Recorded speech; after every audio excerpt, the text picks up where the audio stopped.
যদি এই শীতল পানিতে গা না ভিজে খাওয়া দাওয়া সুইজারল্যান্ড খ্যাত সেই নীলাদ্রি লেক আমাদের সীমানা কিন্তু ওই পর্যন্ত, ওর বাইরে যাওয়া যাবে না।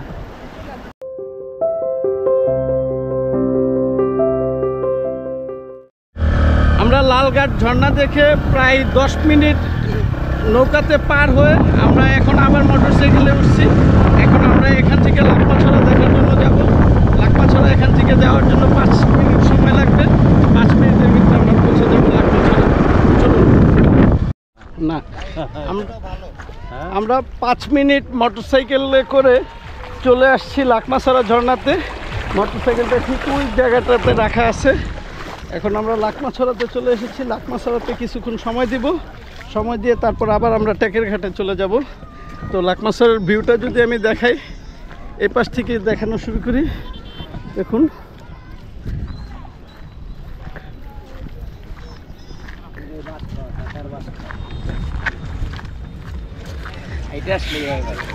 সুন্দর একটা জায়গা, খুবই সুন্দর। আসলে এখানে সুন্দর একটা ভিউ পাবেন, অসম্ভব সুন্দর। আর এখানে কি ওনারা কি মাছ ধরে? এগুলা কয়লা, কয়লা মানে ও ইন্ডিয়া থেকে যে কয়লা আসে ওই কয়লা তোলে না?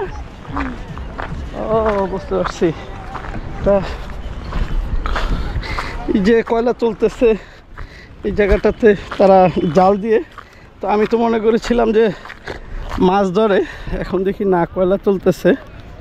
তো যাই দেখি এখানে কি। বাংলাদেশের শেষ সীমা আন্তর্জাতিক সীমারেখা অতিক্রম করা নিষেধ, কিছু সতর্কবার্তা দেওয়া একটা বিলবোর্ড রাখা।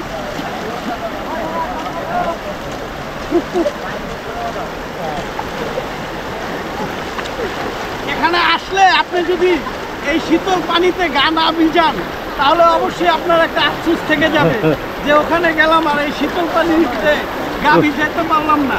অসম্ভব সুন্দর এবং কি পানির স্রোত, স্রোতের ভিতরে বসে থাকতে খুবই মজা লাগে, খুবই ভালো লাগে শীতল পানি। তবে আসলে অবশ্যই লাকমাছড়া লালঘাট ঝর্ণা আছে এখানে।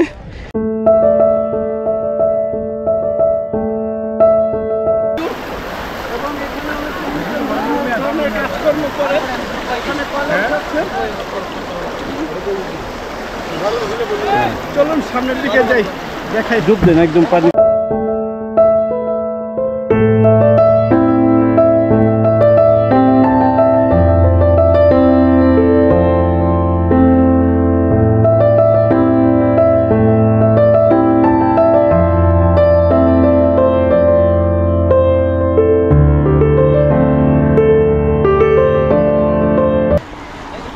খুবই ভালো লাগতেছে। সব এইরকম পাথর, সব পাথর। এই উপর থেকে এই পাশ থেকে কিন্তু এই যে ইন্ডিয়ার বর্ডার, কিন্তু আমাদের সীমানা কিন্তু ওই পর্যন্ত, ওর বাইরে যাওয়া যাবে না। ওই যে ইন্ডিয়ার ভিতরে একটা ব্রিজ দেখা যাচ্ছে। আর এই ইয়েগুলা, এই পাহাড়গুলা সব ইন্ডিয়ার ভিতরে পড়েছে, মানে পাহাড়ের পাশে আমরা যেতে পারবো না। এটা আমাদের নিষেধ করা আছে একটা বিলবোর্ডের মাধ্যমে। তো আপনারা আসলে এই সতর্কতা অবলম্বন করাই ভালো আমার মনে হয়, বেশি এক্সাইটেড না হয়ে। তো চলুন এখন আমরা বাইকে করে আবার চলে যাব টেকের ঘাটে। ওখানে গিয়ে আমরা হয়তোবা খাওয়া দাওয়া করবো, তারপর নীলাদ্রি লেক, বারেক্কা টিলা এটা দেখার চেষ্টা করব। যদিও ডে লং ট্যুর, ওনারা আমাদেরকে সময় অনেক কম দেয়, তো চেষ্টা করব এই সময়ের ভিতরে আমরা যদি কভার করতে পারি আপনাদের সব দেখানোর জন্য, যে ডে লং ট্যুরে কীভাবে আপনি আসবেন এবং কিভাবে যাবেন। আপনার এই জিনিসগুলো কি ধরনের স্পিড রাখা প্রয়োজন আছে, এই জিনিসগুলো দেখলে বা ফলো করলে আপনি এই জিনিসগুলো করে আপনি ডে লং ট্যুর করতে পারবেন, যদি আপনার প্রকৃত ভালো লাগে। চলেন, আসেন, চলে আসেন। আমরা লাকমাছড়া থেকে রওনা করেছি আবার মোটরসাইকেল নিয়ে। এখন আমরা টেকের ঘাট দিয়ে নামবো।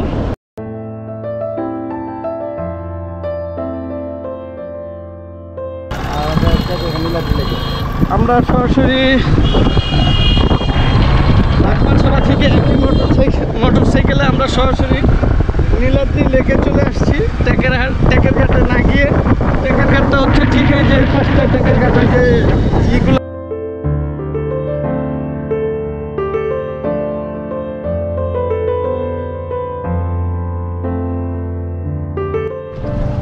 বাংলাদেশে সুইজারল্যান্ড খ্যাত সেই নীলাদ্রি লেকে এসেছি। তো নীলাদ্রি লেকে ঘুরবো, ঘুরে ঘুরে দেখাবো। যদিও এখন একটু রৌদ্র, অনেকটাই রৌদ্র।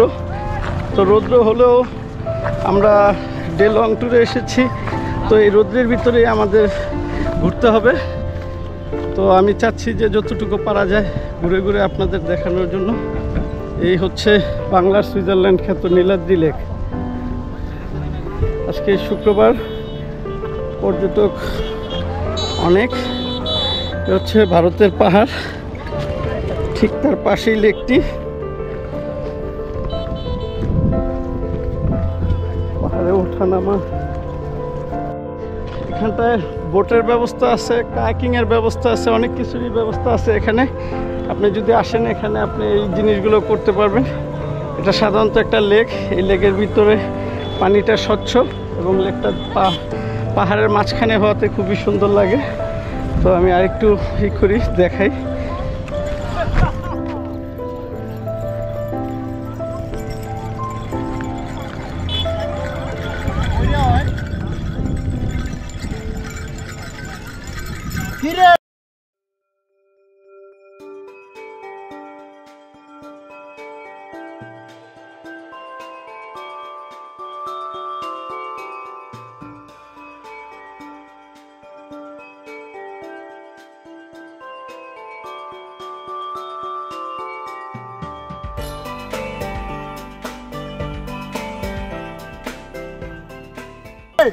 দুপুরের লাঞ্চ চলতেছে, এখান থেকে তারা লাঞ্চটা ডিস্ট্রিবিউশন করতেছে। খাওয়া দাওয়া চলতেছে, যে খাওয়া দাওয়া, মুরগির মাংস এক পিস আলু ভর্তা, আর হচ্ছে এটা হচ্ছে আমাদের প্যাকেজের ভিতরে ছিল। তো প্রচণ্ড রৌদ্র, এই জন্য এই যে ছাতা মাথায় দিয়ে খাইতে হইতেছে, কিছু করার নাই। যখন যে পরিবেশ সেভাবেই নিজেকে মানিয়ে নিতে হবে। অবশেষে আমরা লাঞ্চ শেষ করে আমরা টেকের ঘাট থেকে আমরা এখন আবার ফিরছি। এখন আমরা আবার নেত্রকোনা চলে যাব, যেখানে আমাদের বাস অপেক্ষা করতেছে। সেখানে গিয়ে আমরা বাসে উঠে আবার আমরা ঢাকাতে ফিরে যাব, আমাদের চিরচেনা ঢাকাতে। তো একদিনের এই ভ্রমণ গল্পে এই ছিল আমার দেখানোর জন্য যা যা দরকার ছিল, আমি যতটুকু পেরেছি আপনাদের দেখালাম। ধন্যবাদ আমার ভিডিওটি দেখার জন্য। আমন্ত্রণ থাকলো পরের ভিডিও দেখার জন্য। আসসালামু আলাইকুম।